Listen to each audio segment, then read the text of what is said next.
Hello everyone. देखिए हम लोग इकोनॉमिक्स पढ़ रहे हैं एनसीईआरटी।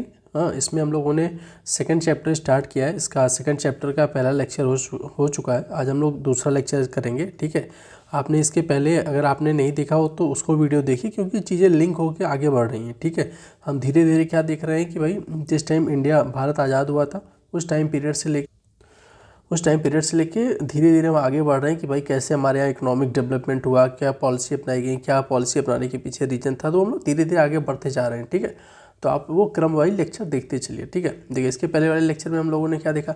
इसके पहले वाले लेक्चर में हम लोग देखा कि भाई इंडिया ने जो और भी मतलब कि जब इंडिया आज़ाद हुआ, भारत स्वतंत्र हुआ, तो उस टाइम हम लोगों ने ये डिसीजन करना काफ़ी मुश्किल था कि हम लोग समाजवादी अर्थव्यवस्था अपनाएं या पूंजीवादी अर्थव्यवस्था अपनाएं। हम लोगों ने उसको देखा, तो फिर हम लोगों ने कैसे नई अर्थव्यवस्था क्यों अपनाई वो हम लोगों ने चेक किया।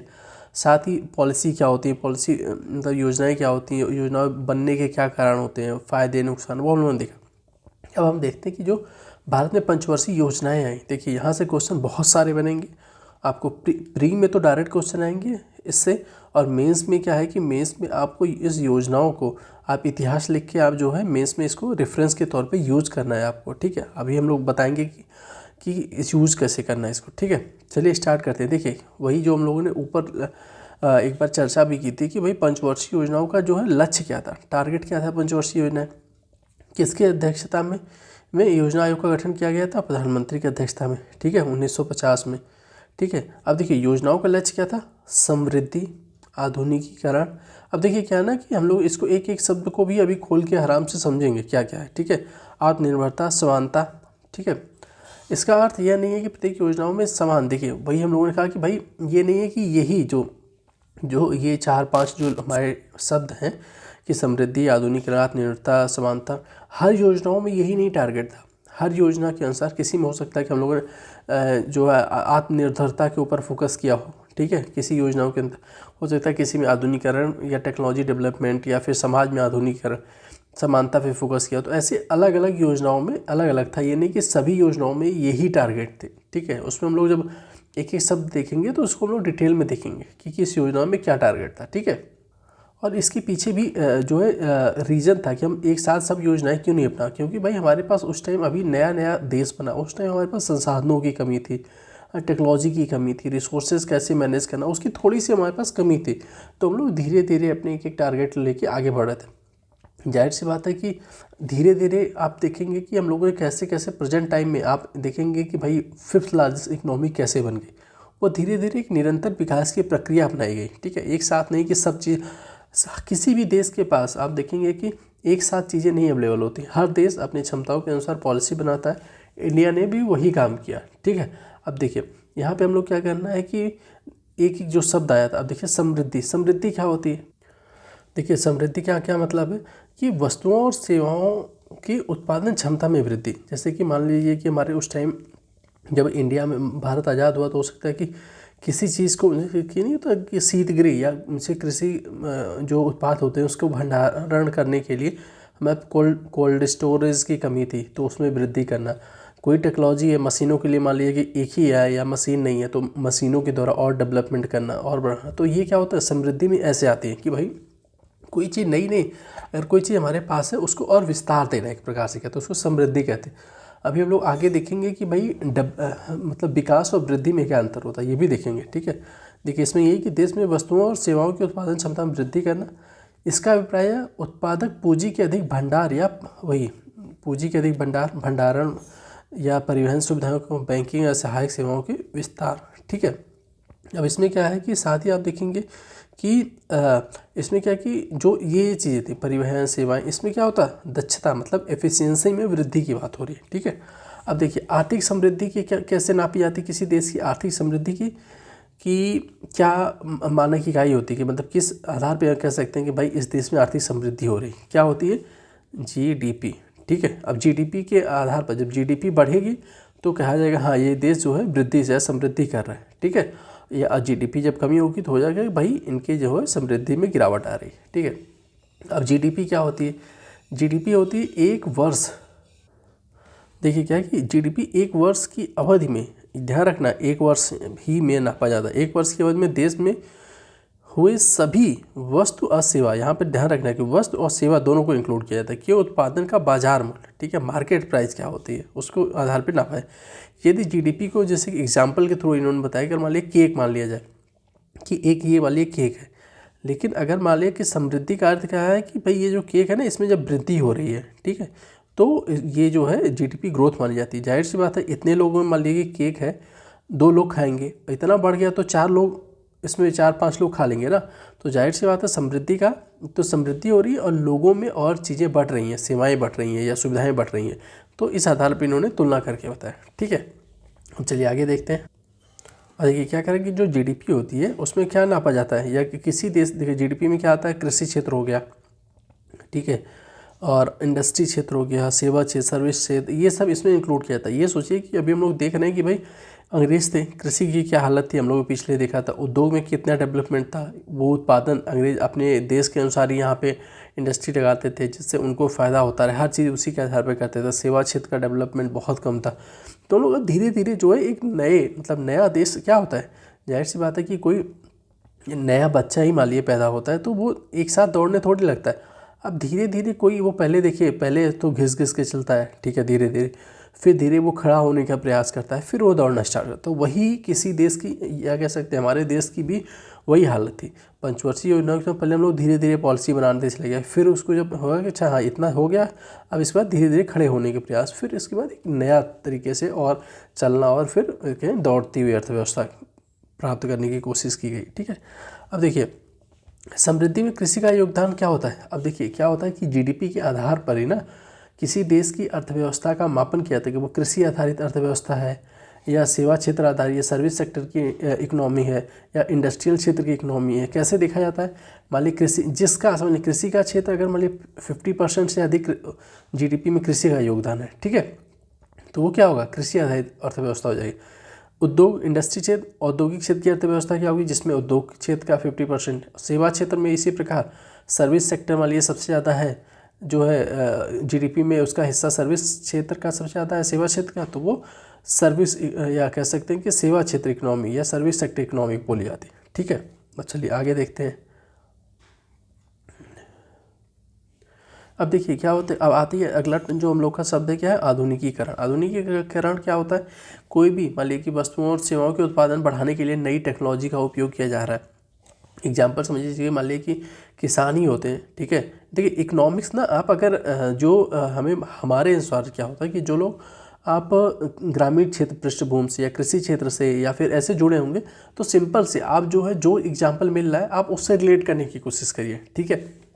आपको उससे अगर आप रिलेट करना एक बार सीख गए ना कि भाई अच्छा हाँ उत्पादन आधुनिकीकरण हो रहा है, तो मान लीजिए कि जैसे बीज है, ठीक है, निरंतर एक ही बीज किसान अगर यूज़ करेगा तो फिर धीरे धीरे उत्पादन घटने लगता है, ठीक है। फिर एक टाइम बाद नया बीज लाता है, तो वो भी नया बीज भी एक प्रकार से क्या है, आधुनिकीकरण है।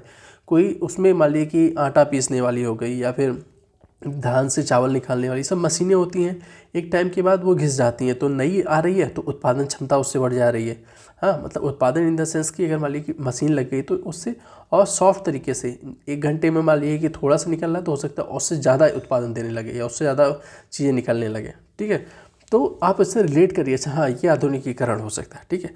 तो आधुनिकीकरण का मतलब ये, लेकिन सबसे बड़ी चीज़ क्या है कि अभी तक क्या था, आधुनिकीकरण में बस हमें टेक्नोलॉजी या इन सब से लेके नहीं चल रहा है, समाज में भी आधुनिकीकरण समय के साथ आना बहुत ज़रूरी है, ठीक है। अब सोसाइटी, अब देखिए यहाँ पे क्या है ना कि हो सकता है कि आपको इकोनॉमिक्स और सोसाइटी मिक्स करके पूछ ले कि भाई समाज में आधुनिकीकरण की क्या क्या लाभ है या फिर क्या क्या सीमाएँ हैं या कमियाँ हैं, या फिर दोनों को मिक्स करके वही समालोचनात्मक व्याख्या के, तो आपको आधुनिकीकरण के समाज में क्या इफेक्ट डालना, तो समाज में क्या आधुनिकीकरण होना चाहिए, लोगों की सोच में जो आधुनिकीकरण आना चाहिए।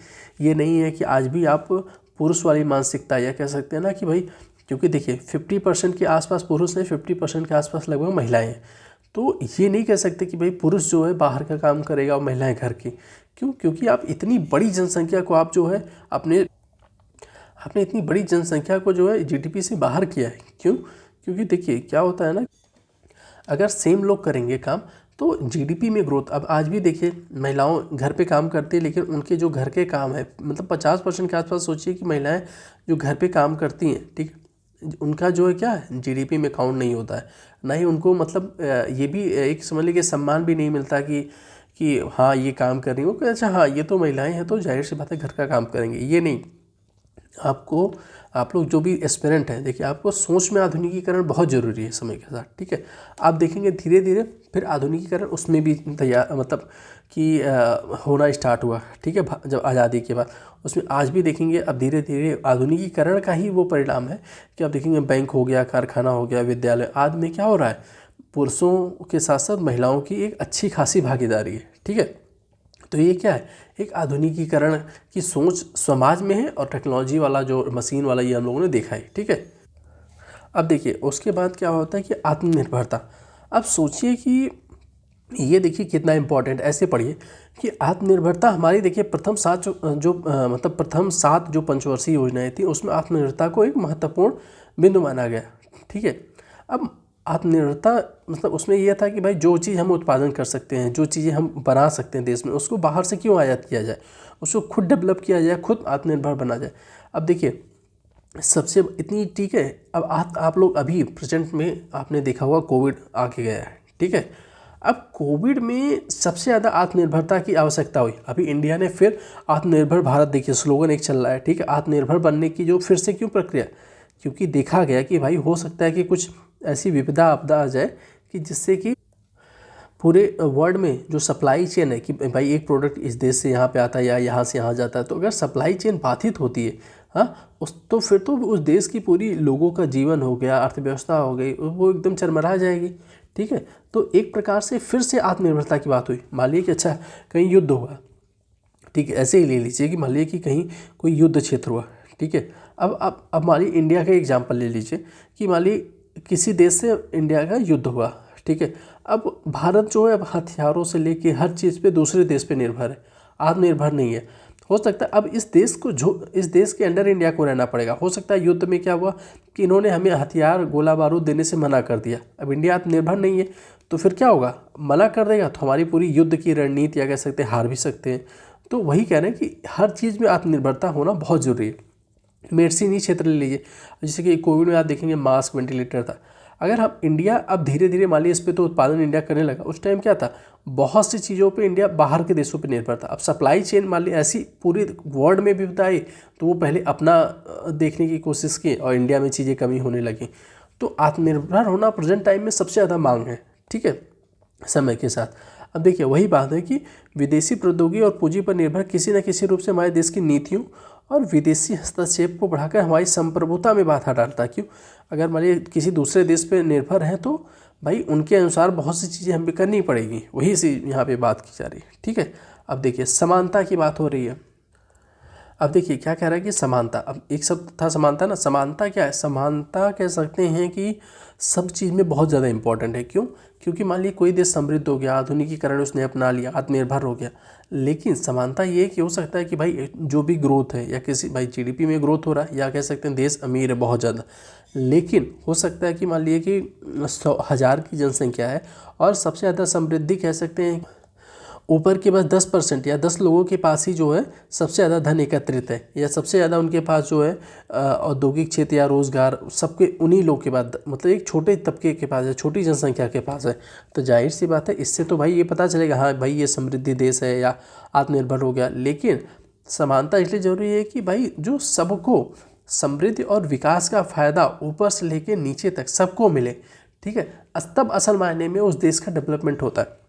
आज भी देखते हैं ना बहुत सी रिपोर्ट आती है कि भाई जो देश की जीडीपी का इतना परसेंट केवल 10% लोगों के पास है या 7%, तो इसी अनुसार ये नापा जाता है कि भाई उस देश में समानता कितनी है, ठीक है। देखिए ये सुनिश्चित करना आवश्यक है कि आर्थिक समृद्धि के लाभ देश के निर्धन वर्गों को भी सुलभ हो, केवल धनी लोग तक ही सीमित ना रहे। अतः समृद्धि वही कह रहा है कि भाई अगर समृद्धि के साथ आधुनिकीकरण आत्मनिर्भरता के साथ समानता क्या है, बहुत ज़्यादा जरूरी है, ठीक है। अब देखिए अब जैसे आप देखेंगे कि मूलभूत जैसे कि भाई अच्छे स्कूल हो गए, अच्छी टेक्नोलॉजी हो गई, ठीक है, अच्छे आवास की सुविधा हो गई। अब ये नहीं कि आप इसको बस एक सीमित क्षेत्र को दे के, या शिक्षा का क्षेत्र हो गया इसमें बस एक भाई जिसके पास ज़्यादा धन है और कह सकते हैं ज़्यादा पूंजी है या फिर जो रहने में कैपेबल है, चीज़ों को अफोर्ड कर सकते, नहीं, आपको ध्यान रखना है कि भाई ये सबके लिए एक सुलभ हो, ठीक है। तो इसी के थ्रू समानता आएगी, ठीक है। अब देखिए हम लोग क्या करेंगे कि धीरे धीरे देखेंगे कि प्रथम जो 7 पंचवर्षीय योजनाओं ने मतलब क्या क्या टारगेट थे उनके, ठीक है, कहाँ तक वो सफल रही हैं। अगर मान लीजिए कि कहीं पे वो पिछड़ गई तो उसके पीछे क्या कारण था। फिर 1919 के बाद जब देखेंगे ना कि एलपीजी रिफॉर्म आया, तो उसके थ्रू हम लोगों ने क्या हुआ, एलपीजी रिफॉर्म के बाद एक थोड़ा सा देश में बदलाव आया, जीडीपी से लेके हर चीज़ में, एक पॉलिसी से संबंधित। तो हम लोग वहाँ से डिटेल में देखें, क्यों, क्योंकि इकोनॉमिक्स के सिलेबस के अनुसार जब देखेंगे एलपीजी रिफॉर्म के बाद जो है ना चीज़ें थोड़ी सी हमारे लिए और इम्पॉर्टेंट हो जाती हैं, ठीक है। अब देखिए, अब यहाँ पे अभी देखिए हम लोगों ने ऊपर देखा ना कि समानता क्या होती है, समानता क्यों जरूरी है, ठीक है। अब देखिए यहाँ पे एक चीज़ दी गई है कि स्वामित्व और प्रेरणाएं। अब जैसे कि आप देखेंगे जिस टाइम भारत स्वतंत्र हुआ उस टाइम क्या था कि बहुत से लोगों में क्या था कि एक बड़े तबके के जमींदार हो गए, काश्तकार हो गए, इन लोगों के पास एक बड़ी मात्रा में क्या थी, भूमि थी, ठीक है, इनके पास ज़मीन थी। और ये और जो जैसे कि जो कृषक वर्ग थे या फिर जो काम करने वाले थे, इसको ये ज़मीन दे के उसमें क्या करते थे, खेती या उत्पादन करवाते थे, ठीक है। लेकिन सरकार ने देखेंगे कि भाई स्वतंत्रता में एक हदबंदी कानून भी आया कि भाई कोई भी एक सीमित मात्रा से ज़्यादा ज़मीन नहीं रखेगा, एक ये कानून आया। प्लस साथ में ये भी आया, बहुत सी चीज़ें रिफॉर्म हुई कि भाई जो लगभग 10-20 साल से लगातार एक भूमि पे खेती कर रहा है तो उसको उसका जो कृषक है उसको उस भूमि का स्वामी बना दिया जाए या उस भूमि को उसको दे दिया जाए। क्यों, क्योंकि देखिए ये देखा जा रहा था कि भाई कि मालिक की ज़मीन है ये, ठीक है, और ये है ज़मींदार, ठीक है, मालिक की ज़मींदार जो है की भूमि है और इसने किसी को दे के इस पर खेती करवा रहा है। तो क्या होता था कि ये देखा जा रहा था कि भाई ज़मींदार तो बस खेती कर रहा है, ठीक है, और इसमें इसके कह सकते हैं कि इसके उत्पादन क्षमता बढ़ाने के लिए उर्वरक हो गया, अच्छे बीज हो गए, इन सबको बहुत वो कह सकते हैं कि बहुत उसके लिए कोई इनिशिएटिव नहीं उठाता कि भूमि सुधार के लिए कुछ किया जाए या फिर अच्छे बीज की उपयोग किया जाए, उर्वरक। क्यों, क्योंकि उसको पता था ना कि अगर उत्पादन ज़्यादा होगा या फिर कह सकते हैं कि अच्छी टेक्नोलॉजी का प्रयोग करेगा तो फ़ायदा किसका होगा, ज़मींदार का होगा, उसको तो कुछ नहीं मिलेगा ना।